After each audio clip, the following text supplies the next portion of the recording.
Assalamualaikum warahmatullahi wabarakatuh. Nama saya Filomena Novitriani, Prodi PGSD dari STKIP Kusumanegara, Jakarta. Di sini saya menjelaskan materi konsep dasar IPA.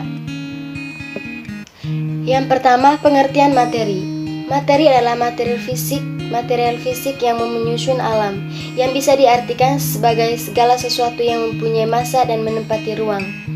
Menempati ruang ini berarti benda dapat ditempatkan dalam suatu ruang atau wadah tertentu, sedangkan massa benda dapat diukur baik dengan perkiraan atau dengan alat tertentu seperti neraca.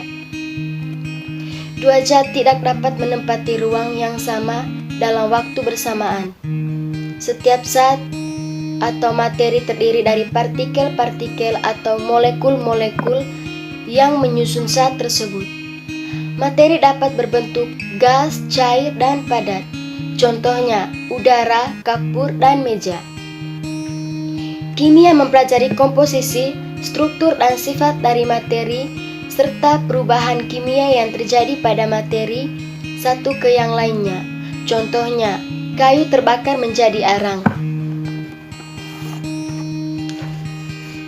Selanjutnya, wujud materi. Wujud materi ini ada 3, yaitu padat, cair, dan gas.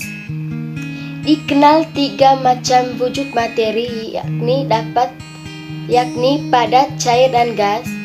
Zat padat memiliki bentuk dan volume tetap selama tidak ada pengaruh dari luar.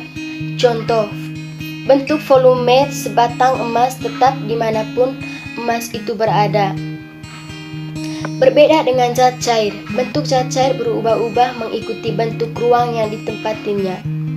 Di dalam gas, air akan mengambil bentuk ruang gelas. Di dalam botol, air akan mengambil bentuk ruang botol. Seperti zat padat, volume zat cair juga tetap.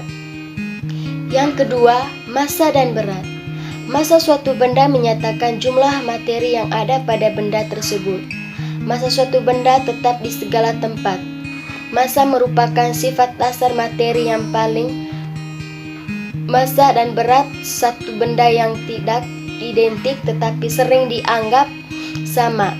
Berat menyatakan gaya gravitasi bumi terhadap benda itu dan bergantung pada letak benda dari pusat bumi. Berat sebuah benda dapat diukur langsung dengan menimbungnya, tapi massa sebuah benda di bumi dapat dihitung jika diketahui beratnya dan gaya gravitasi benda lain yang diketahui anak timbangnya. Dua benda yang massanya sama, bila ditimbang di tempat yang sama, beratnya akan sama. Karena itu, yang dimaksud berat sebuah benda sebenarnya adalah massanya. Maka timbul pengertian bahwa massa sama dengan berat. Selanjutnya, sifat materi. Secara umum, sifat suatu materi dapat kita bagi menjadi 2 macam, yaitu sifat fisika dengan sifat kimia.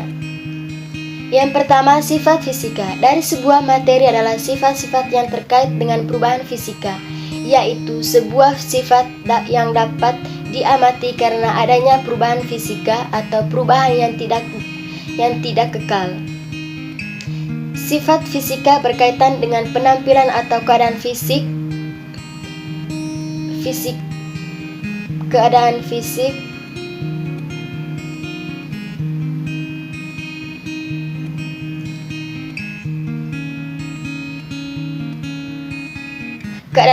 materi, yaitu wujud, titik leleh, titik didih, indeks bias, daya hantar, warna, rasa, dan bau. Yang kedua, sifat kimia. Dari sebuah materi merupakan sifat-sifat yang dapat diamati muncul pada saat mencari perubahan kimia. Sifat kimia ini adalah sifat yang berkaitan dengan perubahan kimia yang dapat dialami oleh suatu materi, misal dapat terbakar, berkarat, mudah bereaksi, beracun, dan bersifat asam atau basa. Beberapa sifat kimia yang lain adalah bagaimana sebuah zat dapat terurai, seperti batu kapur yang mudah berubah menjadi kapur tohor.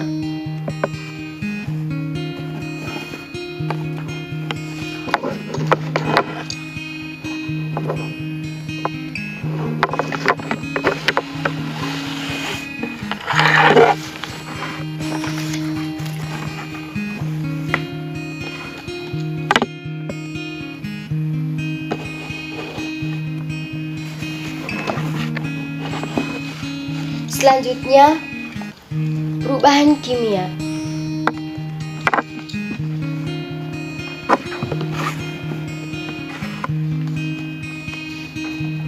Perubahan kimia ini adalah perubahan dari suatu zat atau materi yang mudah berubah menjadi kapur tohor.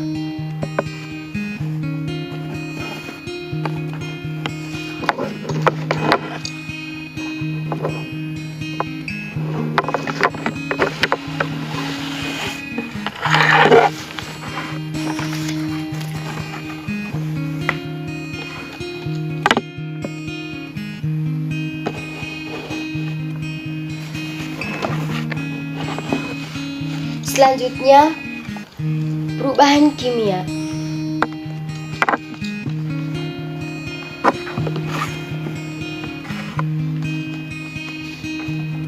Perubahan kimia ini adalah perubahan dari suatu zat atau materi yang menyebabkan terbentuknya zat baru dan tidak dapat diubah menjadi zat semula. Perubahan kimia bersifat tetap. Perubahan kimia mempunyai kecenderungan untuk mengadakan reaksi kimia. Contohnya, di sini saya mempraktekkan. Di sini ada kertas sama korek api. Lalu saya membakar kertas ini.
Baik adik-adik,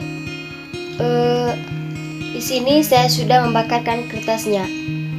Perubahan kertas ini yang dibakar, kertas akan berubah wujud dan bentuknya menjadi abu. Abu itu tidak dapat diubah lagi menjadi kertas dengan perlakuan apapun. Terima kasih. Assalamualaikum warahmatullahi wabarakatuh.